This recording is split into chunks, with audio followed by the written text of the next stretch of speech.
The Mass that we are about to celebrate today is the first Sunday of Advent.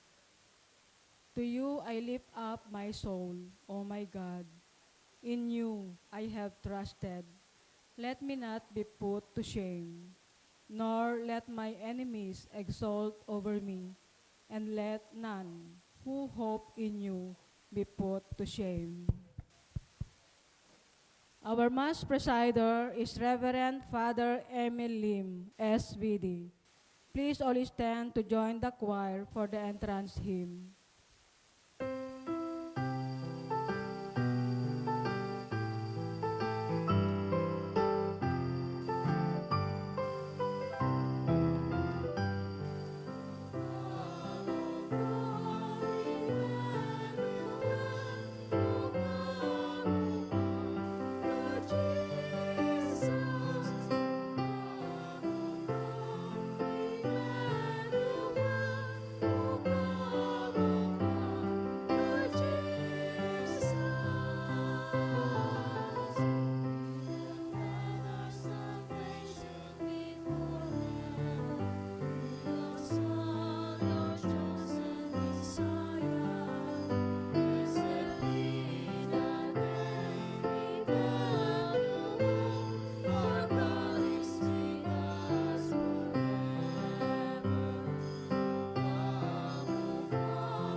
Before we begin the Mass, bago tayo magsimula, ay nais ko lang idagdag, part of our intention for today's Mass is a thanksgiving for Charmaine Grace Torre, Torre ba ito?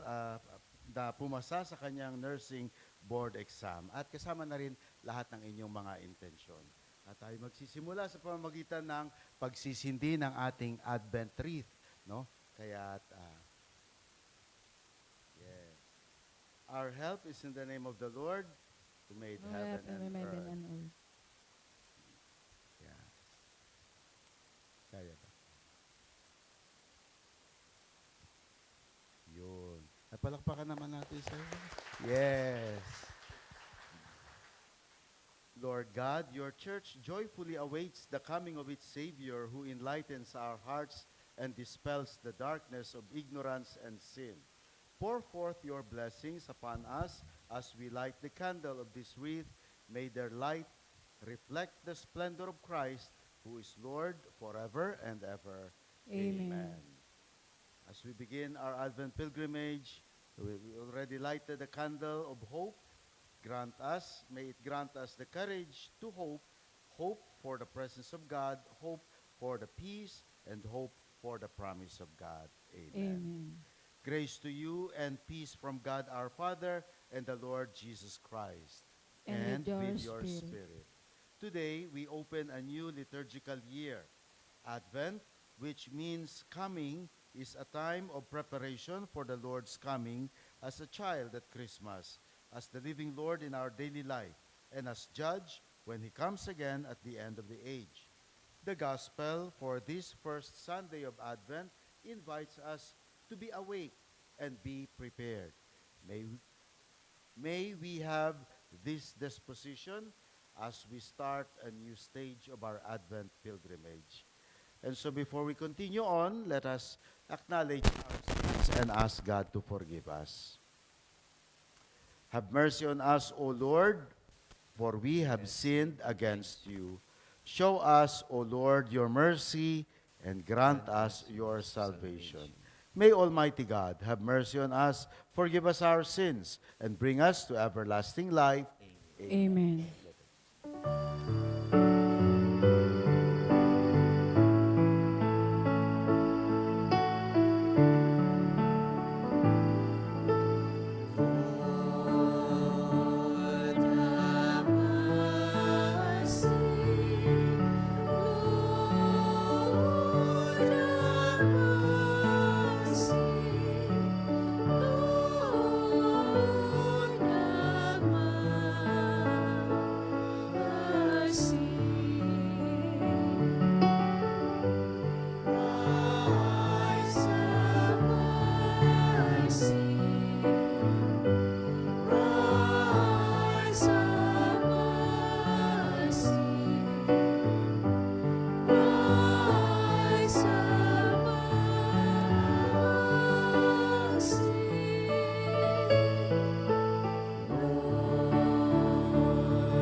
Let us pray.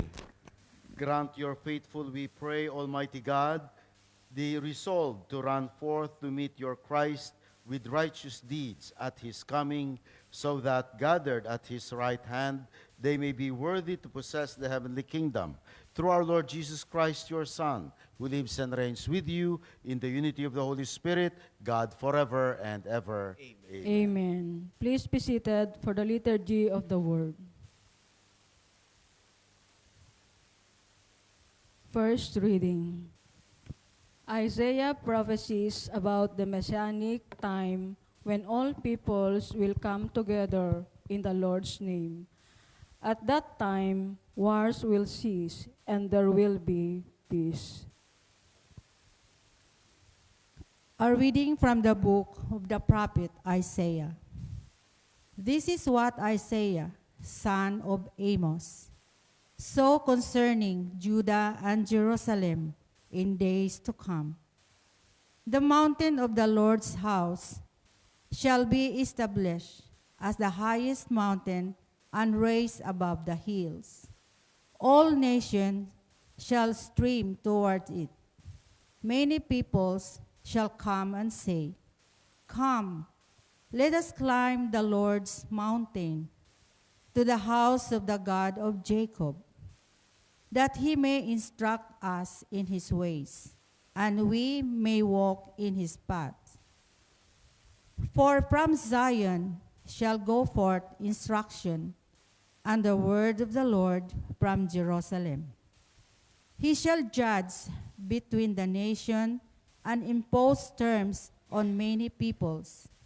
They shall beat their swords into plowshares and their spears into pruning hooks.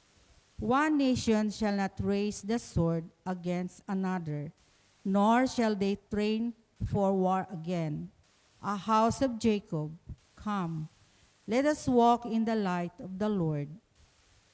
The word of the Lord. Thanks be to God. Responsorial Psalm. Let us go rejoicing to the house of the Lord. Let us go rejoicing to the house of the Lord. I rejoice because they said to me, We will go up to the house of the Lord, and now we have a set foot within your gates, O Jerusalem. Response. Let us go rejoicing to the house of the Lord. Jerusalem, built as a city with compact unity, to it the tribes go up, the tribes of the Lord. Response. Let us go rejoicing to the house of the Lord. According to the decrees for Israel, to give thanks to the name of the Lord. In it are set up judgment seats, seats for the house of David. Response. Let us go rejoicing to the house of the Lord. Pray for the peace of Jerusalem. May those who love you prosper. May peace be within your walls, prosperity in your buildings. Response. Let us go rejoicing to the house of the Lord. Because of my brothers and friends, I will say, Peace be within you.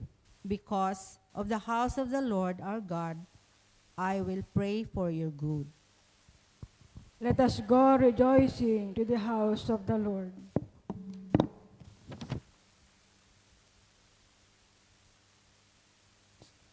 Second reading.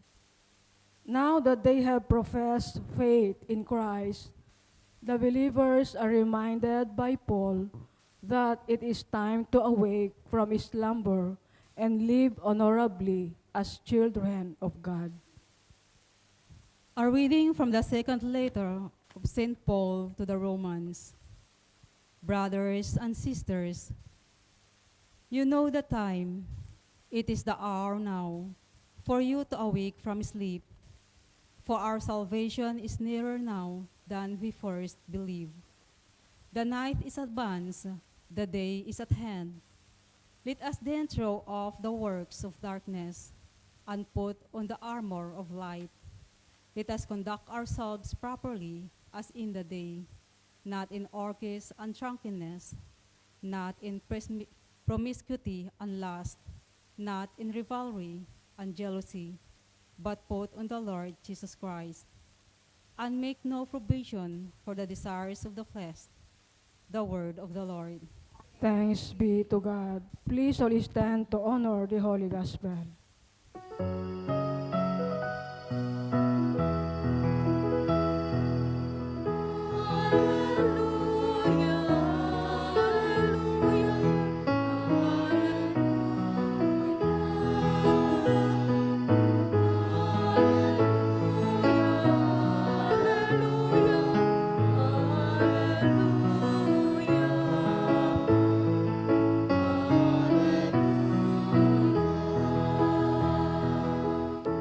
Show us, Lord, your love and grant us your salvation.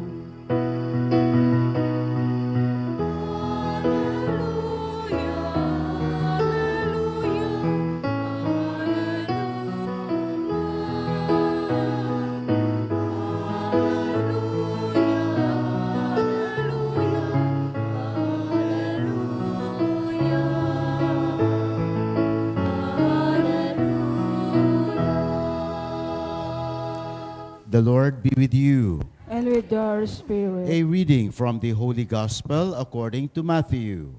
Glory to you, O Lord. Jesus said to his disciples, "As it was in the days of Noah, so it will be at the coming of the Son of Man. In those days, before the flood, they were eating and drinking, marrying and giving in marriage up to the day that Noah entered the ark. They did not know until the flood came and carried them all away. So will it be also at the coming of the Son of Man. 2 men will be out in the field. One will be taken and one will be left. 2 women will be grinding at the mill. One will be taken and one will be left. Therefore, stay awake, for you do not know on which day your Lord will come. Be sure of this, if the master of the house had known the hour of night when the thief was coming, he would have stayed awake and not let his house be broken into. So too, you also must be prepared, for an hour you do not expect the Son of Man will come." The Gospel of the Lord. Praise to you, Lord Jesus Christ. Please be seated for the homily. Magandang tanghali po sa inyong lahat. Oo. Okay. Oo. Good to be back with you again. No? Kaya lang nga, of course, pagdating ko dito, kailan? The other day, yun na nga yung bad news na nangyari sa atin dito sa Hong Kong. Yung malaking sunog. Well, dalawang kasambahay na Indonesian ang nawala ng buhay. Salamat sa Diyos, wala pang reported na Pilipino na OFW ang nasaktan o lalo na kung nasawi. Oo. Kung meron sa inyo gusto mag-volunteer, pwede pa. Joke lang naman, pero oo. Pero of course, malungkot dahil hindi natin inaasahan yung mga ganyan. Not in Hong Kong, no? Sa Manila, sanay kami araw-araw yung bombero, nagtatakbuhan yung mga bombero. Araw-araw ang sunog sa atin, lalo na pag magmamarso.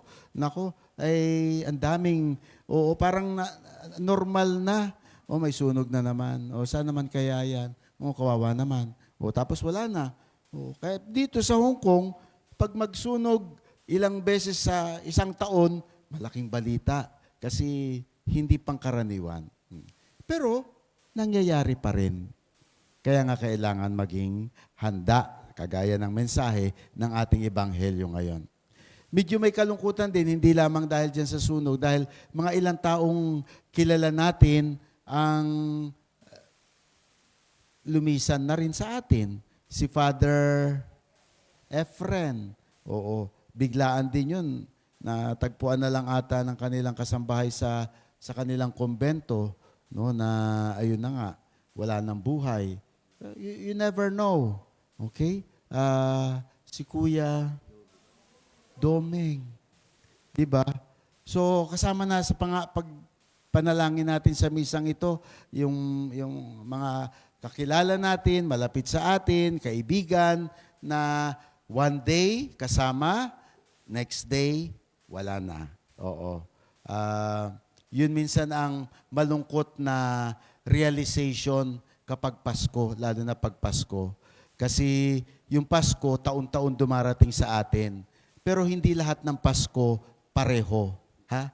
Oo. Huwag niyo isipin na, ay, Pasko na naman. Ay, Advent na naman. Pare-pareho lang. Hindi po. Iba-iba ang Adbyento, iba-iba ang Pasko. Dahil yung Pasko ngayon ay iba sa Pasko last year. May mga kasama kayo last year. Wala na ngayon. Either terminated, umuwi na, o nag-for good na. At yung iba ay nag-for good na rin sa langit. So, iba-iba ang bawat panahon. All the more.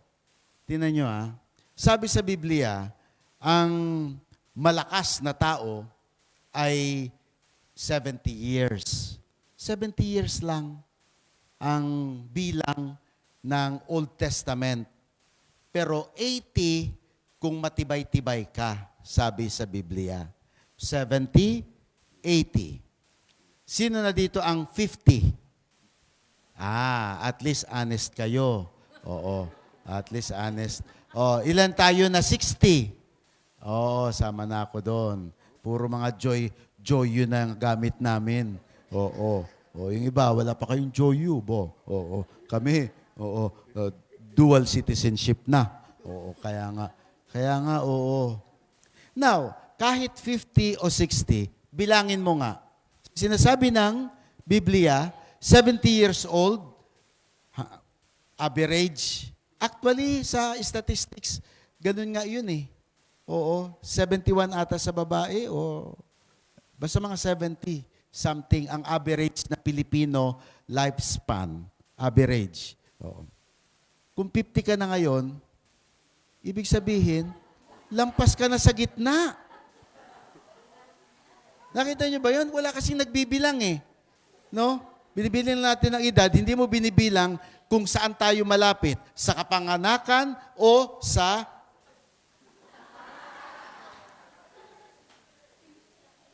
And that's why.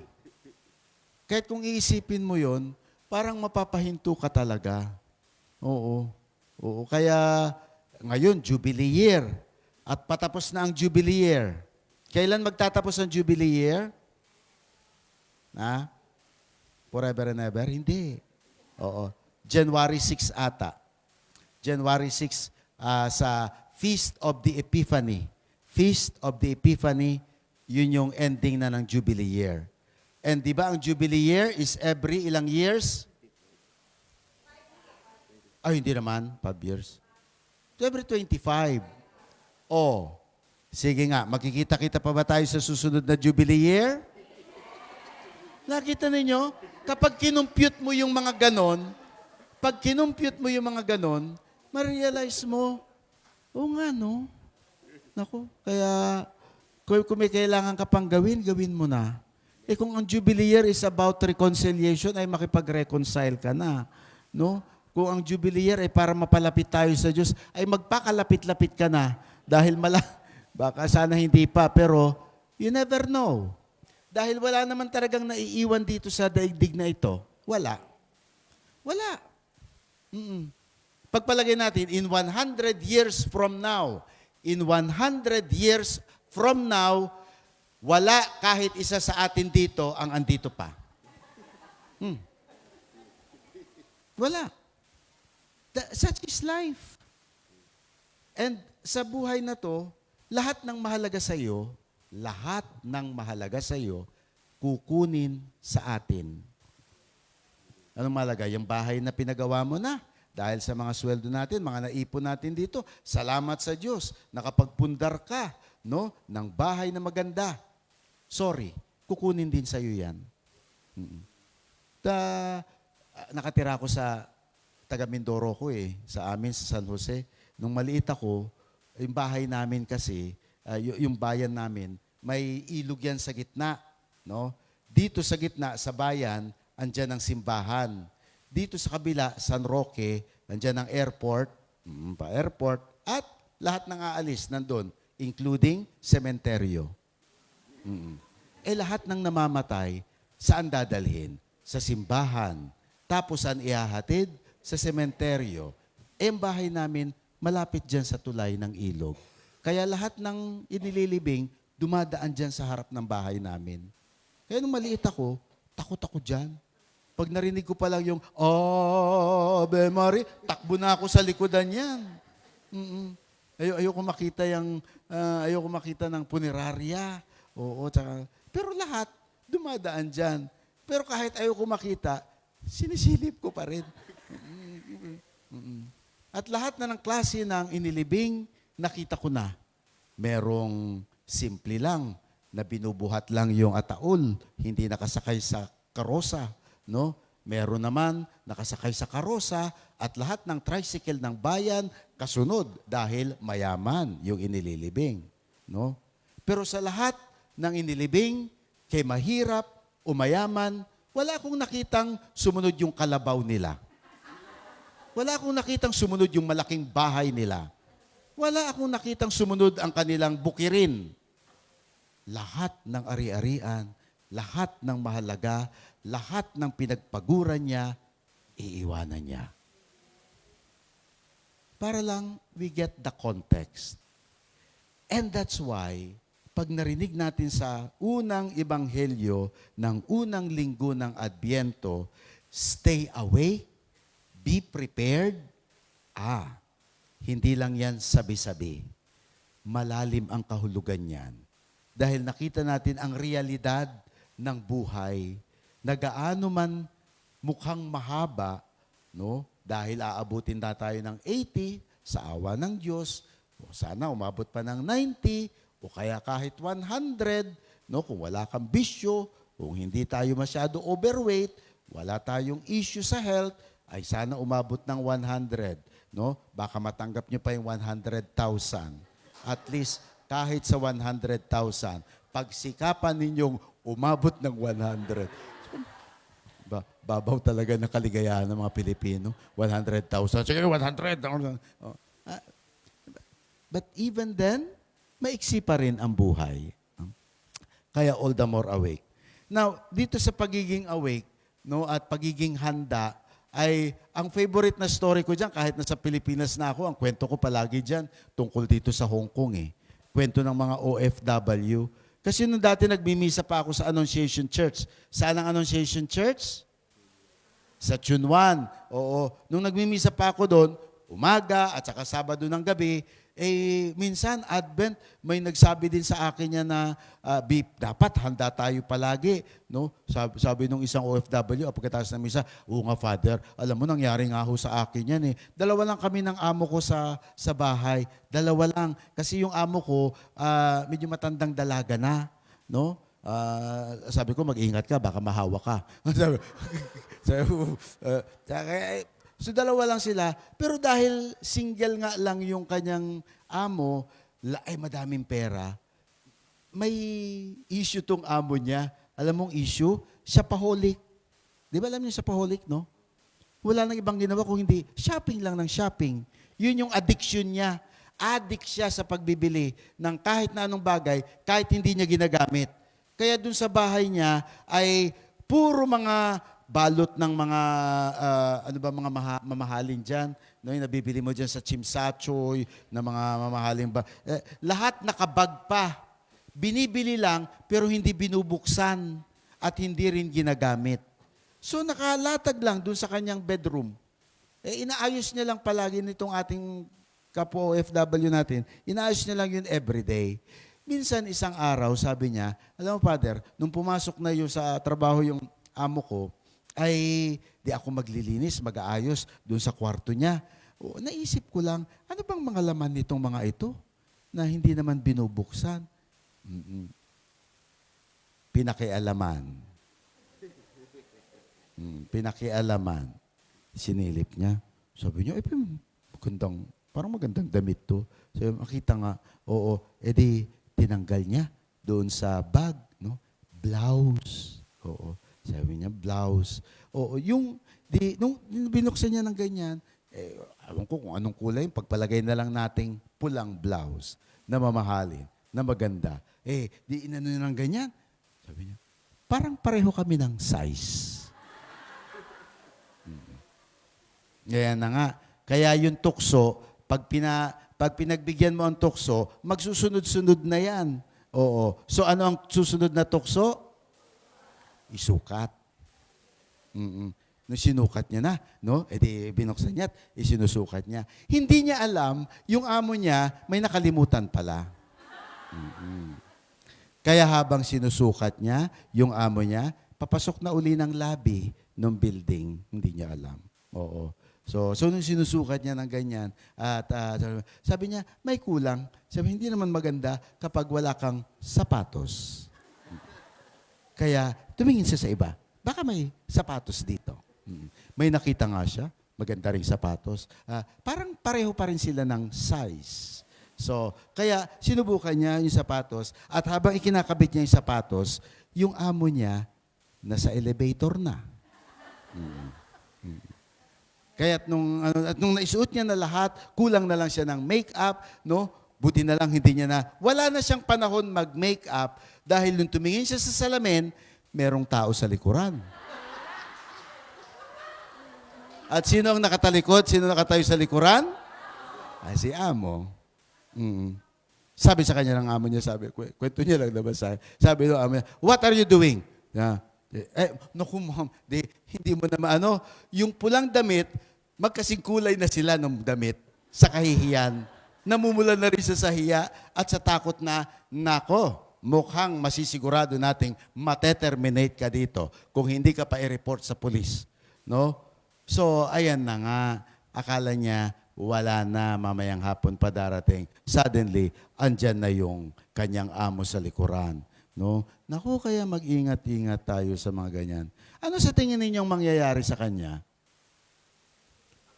Subaybayan, mamaya, pagkatapos ng sermon, sabihin ko sa inyo kung ano mangyayari sa kanya. For the meantime, patuloy tayo dito sa Ebanghelyo. Ebanghelyo pinag-uusapan natin, hindi naman mga damit. No? So, dito sa Ebanghelyo, be awake.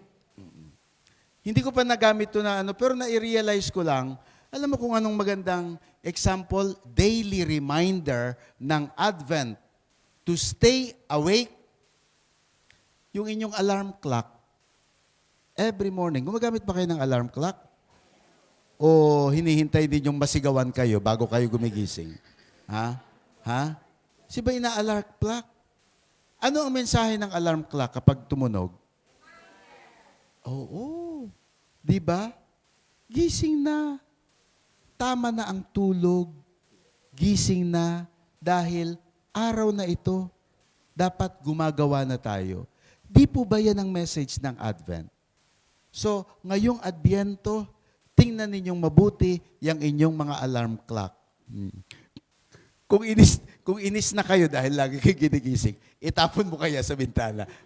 Pero, yung message ng alarm clock is the same as the message of Advent. Stay awake. Pagpanahon na para tumindig, parang panahon na para kumilos, pagpanahon na para gumawa, ay simulan na ang araw. It's always the same day. Dahil one day, hindi na yan tutunog para sa atin. Or kung tumunog man, baka hindi na rin tayo makabangon. Kaya't habang tumutunog pa ang alarm clock, habang nakakabangon pa tayo, bumangon tayo sa ating pagkakatulog. Hindi naman ako pala tulugin, Father. Hindi naman ako pala tulugin. Sa bus lang. Pati sa bus, sa MTR, no? Paggising mo, nasa shatin ka na. Lumampas ka na lang sa ikong. Kaya, stay awake. No? Stay awake. No? At sabi mo, hindi ka naman pala tulog. Pero in many ways, tulog tayo kapag hindi tayo sensitive na nai-scam ka na pala. Di ba? Yun yung mga nabubudol. Akala nila, awake pa sila. Akala nila, aware pa sila. Akala nila, alam nila ang lahat. yung pala, naluloko na sila. Nangyayari yun. Yung iba akala nila, okay lang naman ako, malakas pa naman ako. Lahat ng taba, kainin natin lahat ng taba. Kinabukasan, may high blood ka na pala. Di parang tulog ka na rin sa katayuan ng iyong kalusugan. No? Akala mo, mahal ka pa ng boyfriend mo. Yung pala, hinuhututan ka na ng ganyan. Nako, yung huling nanggaling dito sa nanggaling dito sila nakatira dati sa Hong Kong, no, na uli kong nakita sa Pilipinas. Ano bang pinuntahan namin? Nagpa-blessing ba yun? O usually, tinatawag lang ako ng mga kakilala ko sa Hong Kong. Pag sa Manila, tinatawag lang ako noon, either magpa-bless ng bahay o magpa-bless ng patay. Oo. Kaya, ewan ko, nakalimutan ko na kung anong pinapabless. Pero, habang nasa sasakyan kami, wala nang ibang complaint kung hindi doon sa kasama niya, sa kapatid niya. Bakit? Yung kapatid niya, may kinabit dito sa Hong Kong. Oo, dati madami siyang pera. Pero ngayon, pati yung titulo ng lupa nila, na isanla na. Dahil ipinagkatiwala niya doon sa boyfriend niya. Ngayon, sabihin niyo sa akin, gising ba siya o tulog siya? Maraming paraan, nakabukas lang ang ating mata, pero actually, nakatulala ka.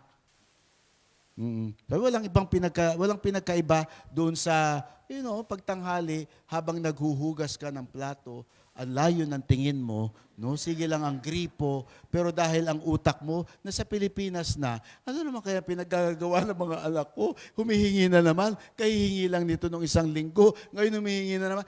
Bakit? Hindi mo alam kung ilang beses mo na nasabunan ilang beses mo nang nasabunan yung plato, hindi ka pa rin tapos. Bakit? Dahil nakatulala ka. Ilang beses tayo natutulala sa buhay natin dito sa Hong Kong, sa mga problema, sa mga kwento, sa mga experiences natin. Kaya itong sinasabi ng Panginoon, He Himself, Jesus Himself said, stay awake. Maging gising. So yung pagiging gising na yan, hindi lang yan yung gumigising sa literal na pagkakatulog. Pero kung ano man ang ating itinutulog sa kaluluwa, sa ating moral life, sa ating sensitivity sa mga bagay, no, na baka panahon na kurutin ang ating sarili para maramdaman, makita natin, nasaan na ba tayo sa ating stage sa buhay na ito? Habang buhay na lang ba tayo na pwede naman din yun. No? Ngayon, mas nauunawaan ko na kung gusto niyo magtagal dito sa Hong Kong, kung gusto niyo dito na kayo mag-retire, pwede naman. No? Pero baka may mga bagay pa na itinuturo o pinagdadalhan sa atin ng Panginoon na hindi natin namamalayan. Bakit? Dahil para tayong mga zombie. Again, maging gising. Sana maging panalangin natin ngayong unang linggo ng Adbyento. Lord, saan niyo po ako gusto pagisingin sa aking buhay?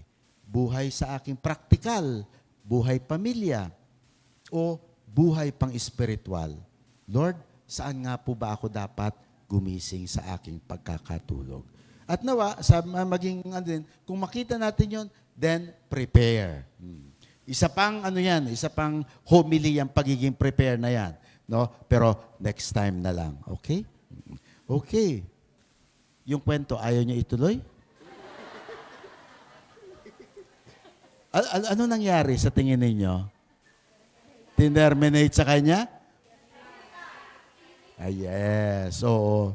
Sabi sa kanya nung amo niya, why are you wearing that dress? Sabi niya, Mom, I'm very sorry because it's very beautiful, Mom. It fits you very well. I think if you wear this, Mom, you will look very beautiful. Pero siya ang may suot. Look beautiful. Binola niya na lang yung boss niya. Sabi, you think so? You think it's beautiful? You think it will meet me? How about you? You like it? Yes, I like it very, Mom. Di sabi sa kanya, then you can have it. Di ba? Oo. So, nawa, ganun din, which is another lesson. Ano ba ang Advent and Christmas wish mo? Ngayon pa lang. No? Pag-isip-isipan na yan, ipagdasal na yan, ilista na yung inyong mga Advent and Christmas wish. Amen. And may the good Lord, who already warns us, who already wants us to be awake in today's gospel, also grant us the grace and the blessing to be able to continue on, to move on in our life. Amen? Amen. Let's all rise and let us profess our faith as we say, I believe in one God, The Father Almighty, maker of heaven and earth, of all things visible and invisible. I believe in one Lord Jesus Christ, the only begotten Son of God, born of the Father before all ages, God from God, light from light, true God from true God, begotten not made consubstantial with the Father. Through him all things were made. For us Men and for our salvation. He came down from heaven, and by the Holy Spirit was incarnate of the Virgin Mary and became man. For our sake he was crucified under Pontius Pilate. He suffered death and was buried, and rose again on the third day in accordance with the Scriptures. He ascended into heaven, and is seated at the right hand of the Father. He will come again in glory to judge the living and the dead, and his kingdom will have no end. I believe in the Holy Spirit, the Lord, the giver of life, who proceeds from the Father and the Son, who with the Father and the Son is adored and glorified, who has spoken through the prophets. I believe in one holy, Catholic, and Apostolic Church. I confess one baptism for the forgiveness of sins, and I look forward to the resurrection of the dead and the life of the world to come. Amen. We lift our hearts to the Father as we prepare for the coming of His Son into the world. Let us ready our heart, mind, and will as we say, Father, grant us your salvation. Father, grant us your salvation. May we, the people of God, enter the season of Advent with eager expectation for an encounter with Christ, recognizing the darkness in the world and in our souls, but trusting in God's love, we pray. Father, grant us your salvation. May Pope Leo XIV, bishops, priests, and deacons inspire in us a renewal of hope that light will triumph over darkness, that love will conquer evil, and Jesus will change the world. We pray. Father, grant us your salvation. May public servants throw off the works of darkness and corruption and pursue integrity, humility, and empathy for the poor and the weak. We pray. Father, grant us your salvation. May nations turn swords into plowshares, weapons of war into instruments of food production, that peoples may enjoy peace and development. We pray. Father, grant us your salvation. May those undergoing great suffering receive healing and consolation, and those who have departed from this life find rest in the Lord. We pray.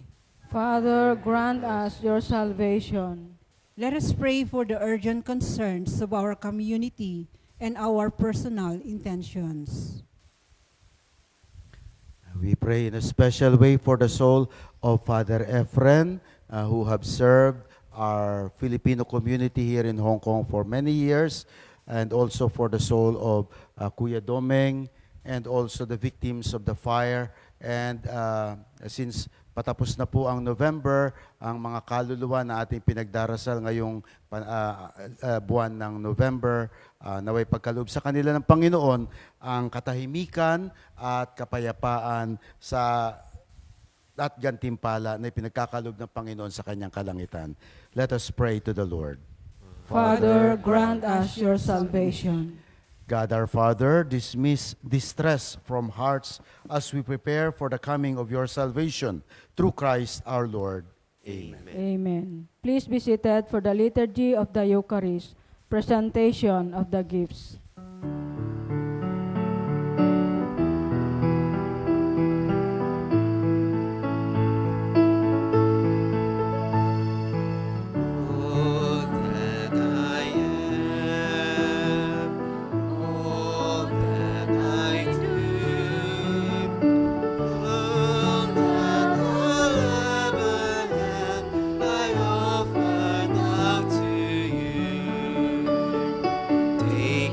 sanctify these gifts for your honor, Lord, knowing that our love and serve you is enough reward. All that I dream, all that I pray, all that I love and make, I give to you today. Take and sanctify these gifts for your honor, Lord, knowing that I love and serve you is enough reward. All that I am, all that I do, all that I love and am, I offer now to you. Pray, brothers and sisters, that mine and your sacrifice may be acceptable to God, the Almighty Father. May the Lord accept the sacrifice at your hand for the praise and glory of his name, for our good and the good of all his holy church.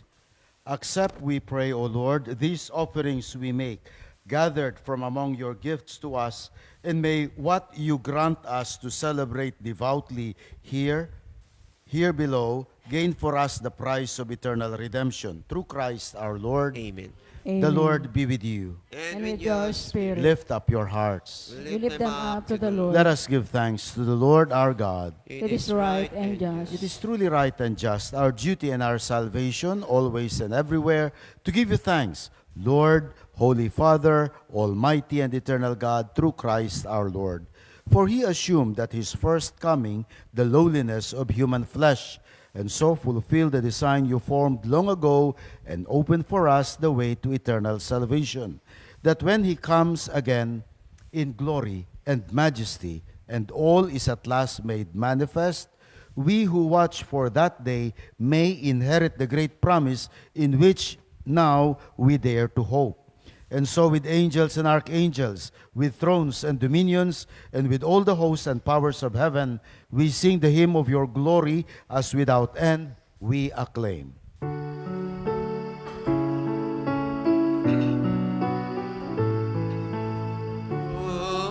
Holy, holy,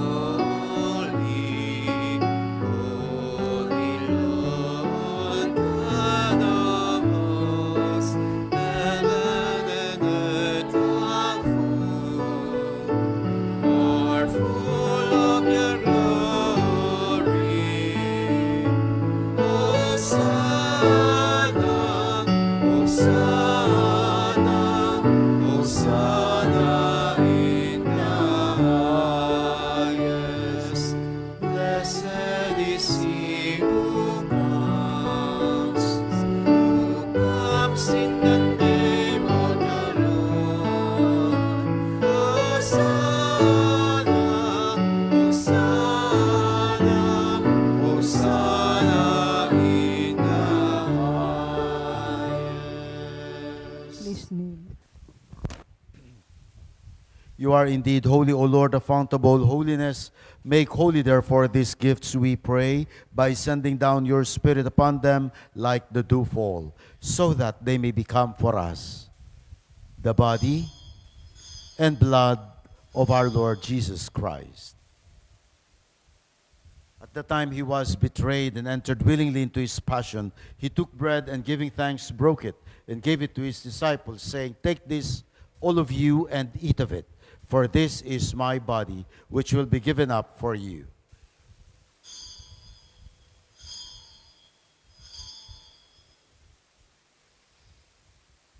In a similar way, when supper was ended, he took the chalice, and once more, giving thanks, he gave it to his disciples, saying, "Take this, all of you, and drink from it.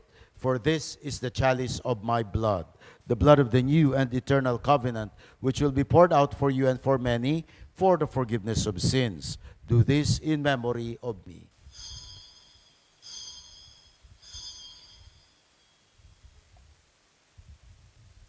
The mystery of faith.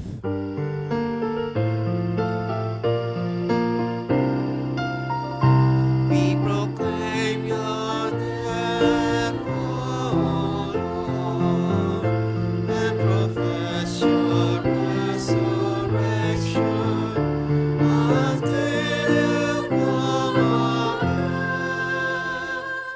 Therefore, as we celebrate the memorial of his death and resurrection, we offer you, Lord, the bread of life and the chalice of salvation, giving thanks that you have held us worthy to be in your presence and minister to you. Humbly we pray that partaking of the body and blood of Christ, we may be gathered into one by the Holy Spirit. Remember, Lord, your church is spread throughout the world, and bring her to the fullness of charity, together with Leo XIV, our Pope, and our Stephen, our Bishop, and all the clergy. Remember our brothers and sisters who have fallen asleep in the hope of the resurrection, and all who have died in your mercy, welcome them into the light of your face. Have mercy on us all, we pray, that with the Blessed Virgin Mary, Mother of God, Blessed Joseph, her spouse, with the blessed apostles and all the saints who have pleased you throughout the ages, we may merit to be co-heirs to eternal life, and may praise and glorify you through your Son, Jesus Christ. Through him, and with him, and in him, O God, Almighty Father, in the unity of the Holy Spirit, all glory and honor is yours forever and ever.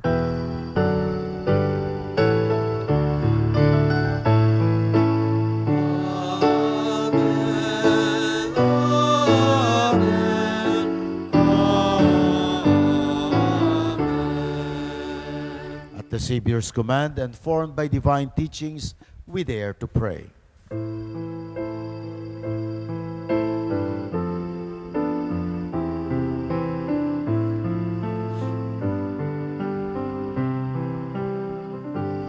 Our Father, who art in heaven, hallowed be thy name. Thy kingdom come, thy will be done, on earth as it is in heaven. Give us this day our daily bread, and forgive us our trespasses, as we forgive those who trespass against us. And lead us not into temptation, but deliver us from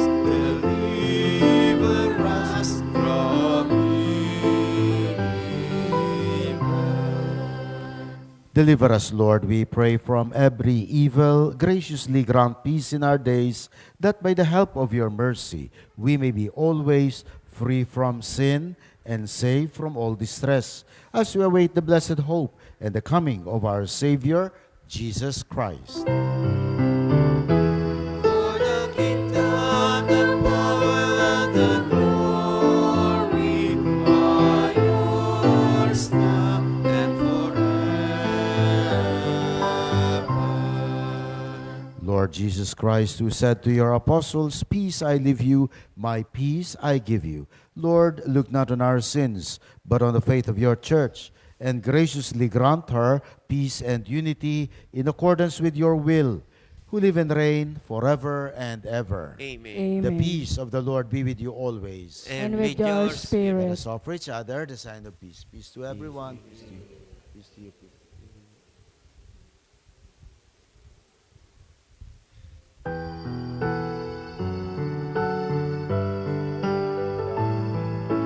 Jesus, Lamb of God, you take away the sins of the world.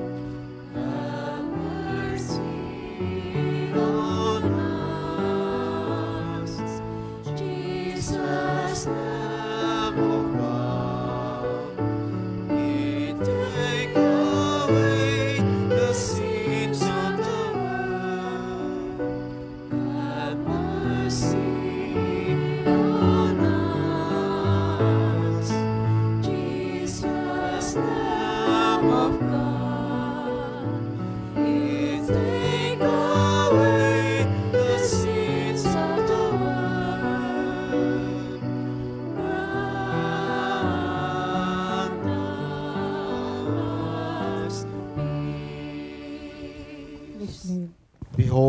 Jesus, our Lord and Savior, He is the Lamb of God, who takes away the sins of the world. Blessed are those called to the supper of the Lamb. Lord, I am not worthy that you should enter under my roof, but only say the word, and my soul shall be healed. May the body and blood of Christ bring us to everlasting life.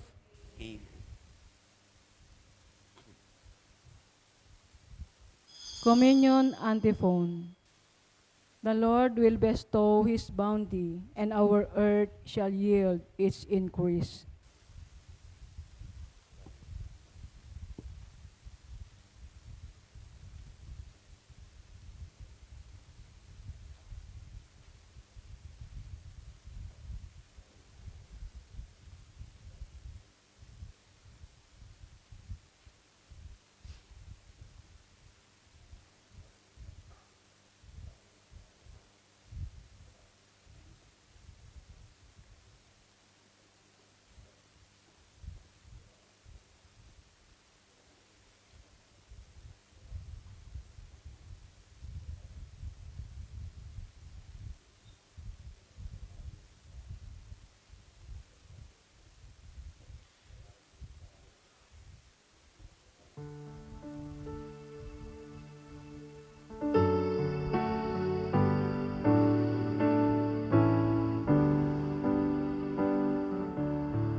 I has not seen, ear has not heard, what God has ready for those who love Him. Spirit of love, come give us the mind of Jesus. Teach us the wisdom of God. When pain and sorrow has come, be near to us, O Lord. Forgive the weakness of our faith and bear us up within your peaceful world. I has not seen, ear has not heard, what God has ready for those who love Him. Spirit of love, come give us the mind of Jesus. Teach us the wisdom of God. Our lives are but a single breath, with flower and with bread. Yet all our days are in your hands, so we return in love what love has made. Eye has not seen, ear has not heard, what God has ready for those who love Him. Spirit of love, come give us the mind of Jesus. Teach us the wisdom of God.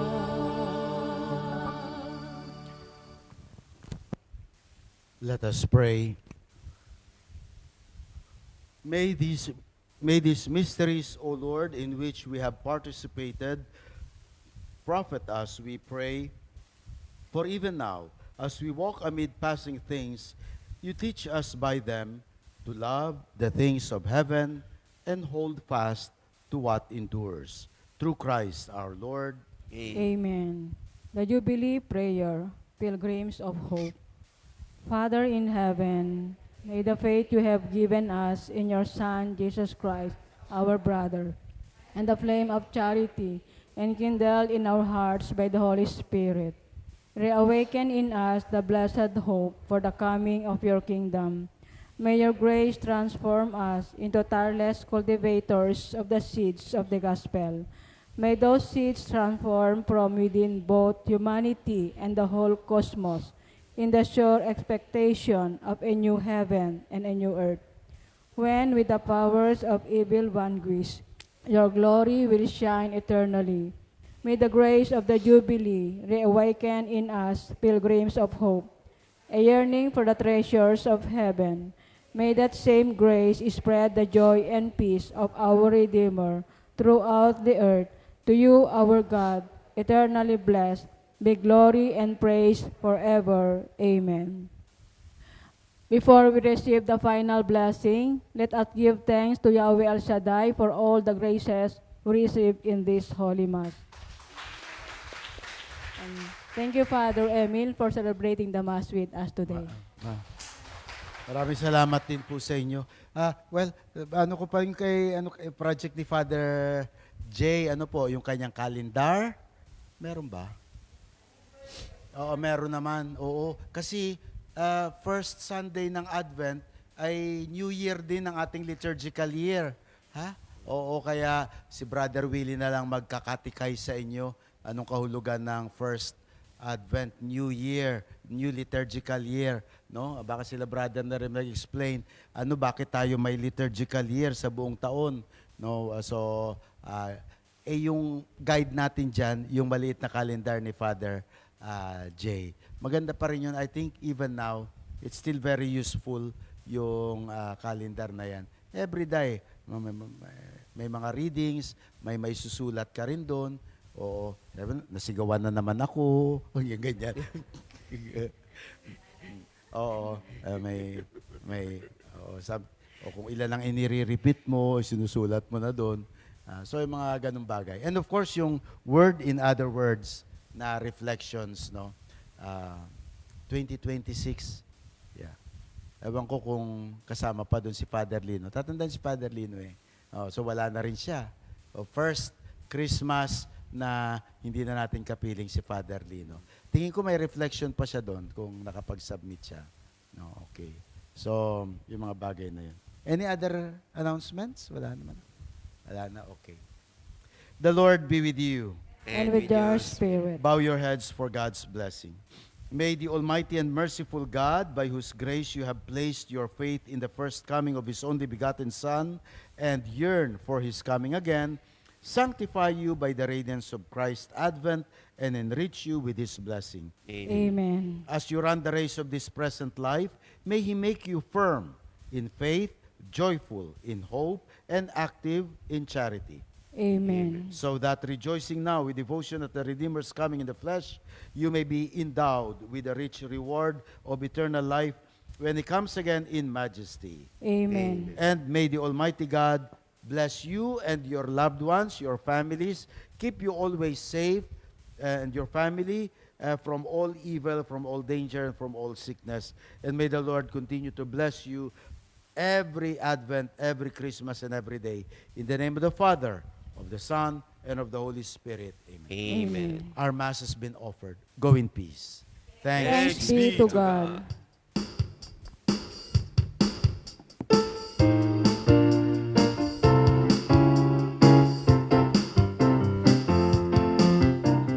Soon and very soon, we are going to see the King. Soon and very soon, we are going to see the King. Soon and very soon, we are going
Balik po kayo ng 1 o'clock. God bless us always.